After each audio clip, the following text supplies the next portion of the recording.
Scarlet Nexus is an anime fan's dream. And yes, don't worry, you can still enjoy it if you're not an anime connoisseur. There is plenty of fun to be had for all players because it is great once it gets going, but I fear it might lose some people in its opening few hours. A satisfying, in-depth combat system, a story that twists and turns to complement a setting that already makes you think, just what the hell is going on here? And some of the weirdest enemy designs you'll see in a game for a while. Scarlet Nexus begins with you playing either Yuito Sumeragi or Kasane Randall as you are initiated into the other suppression force, or OSF for short. It's a dual story where you can see different sides to the same narrative. Yuito and Kasane's paths do cross as the game progresses, and I think it's worth saying that I only played Yuito's story that took me around just under 20 hours playing the main story and a little bit of side content. You are tasked with dispatching the main threat to the world, the others, whose designs I love.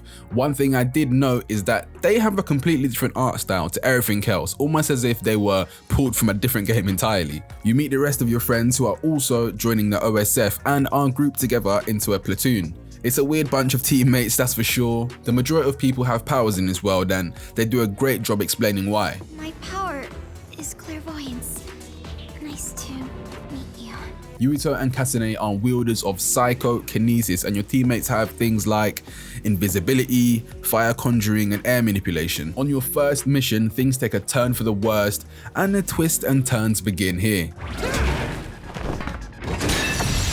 So let's take it from the top. Scarlet Nexus for me had a big pacing and story presentation issue early in the game. Its engaging combat has its shine taken away when every 2 seconds a cutscene happens to remove you out of the combat flow, and in the first few hours you're bombarded with new skills that you just want to try out for yourself. All of these new moves are over the top, so it's exciting, but as soon as you kill a group of enemies or two with said new skills, the game says, oh, okay, it's story time again, and it just breaks the flow of things. And what ends up happening is it takes you ages to fully wrap your head around the combat. I'll come back to combat in just a moment, but this is an RPG, so character interactions, character building, cutscenes with beefy dialogue are to be expected, which is fine, but my problem was actually with the presentation of the cutscenes. So there are two styles of cutscenes, being the in-game renders and the manga comic book style, with the main one being the comic book style with the still images and talking heads. And it's something that I actually praised in my preview for Scarlet Nexus, but after playing for a while, I wish they had used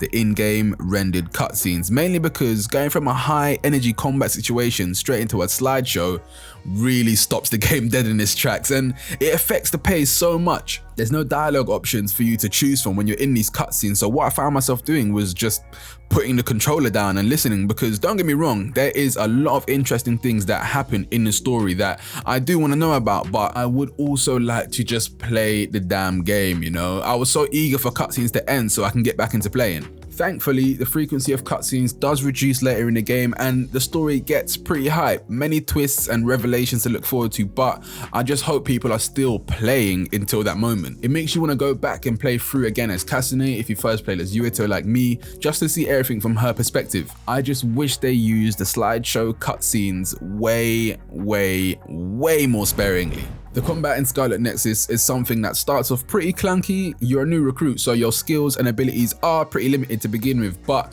as soon as you level up and add skills into your skill tree, things start to become a lot more fluid. Your bread and butter moves are your standard sword and PK attacks, which can be woven into each other using rush and follow-up attacks to keep the combos going, but combat really kicks into gear with the SAS system. So SAS is what allows you to connect to your teammates, borrowing their powers and making them an extension of your own. For example, Hanabi has the power pyrokinesis, so you can use her power to imbue your sword with fire attacks to create damage over time effects, or if there's an oil drum nearby, you can cover the enemy in oil and ignite them using the fire attacks. Or Tsugumi, who has clairvoyance, so she can see where invisible enemies are, and it looks sick when you call them in to help you and they just flash up on screen. But that's not all. You can build bonds with your teammates to increase their level, which in turn gives you more abilities to play with. For example, Tsugumi has a retreat ability where you jump into the air and fire her gun, or Gemma, who can break enemy shells to access weak points. Note that you don't actually take control of them as such, you more transform into them for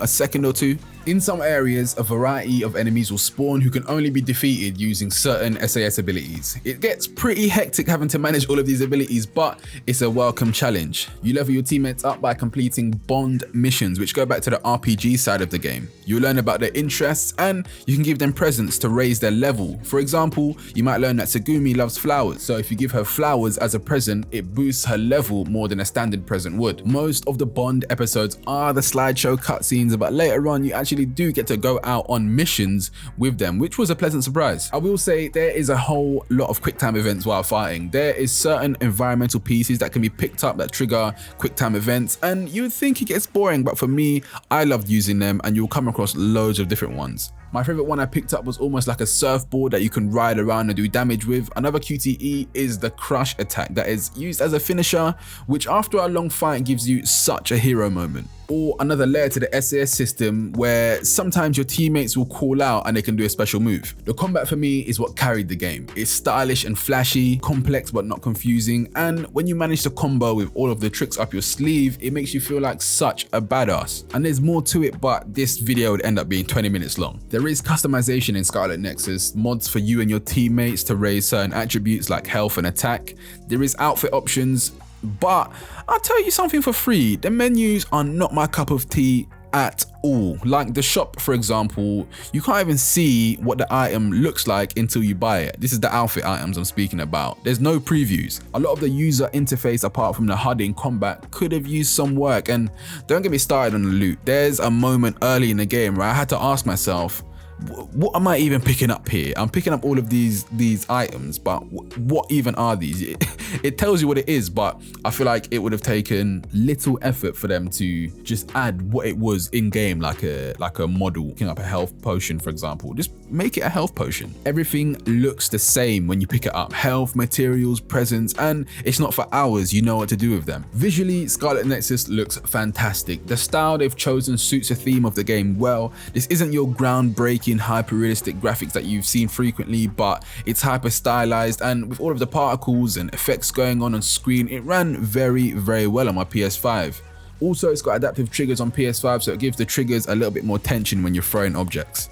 As a whole, Scarlet Nexus is fun, and I will be going back to play as Kasune. I'm not sure if it's because I had an affinity to anime before why I could endure the drawn out cutscenes, but I can overlook the game's shortcomings simply because the combat is so engaging. The soundtrack and certain sound effects give me the old school arcade vibe, which I love, and the characters actually have personality.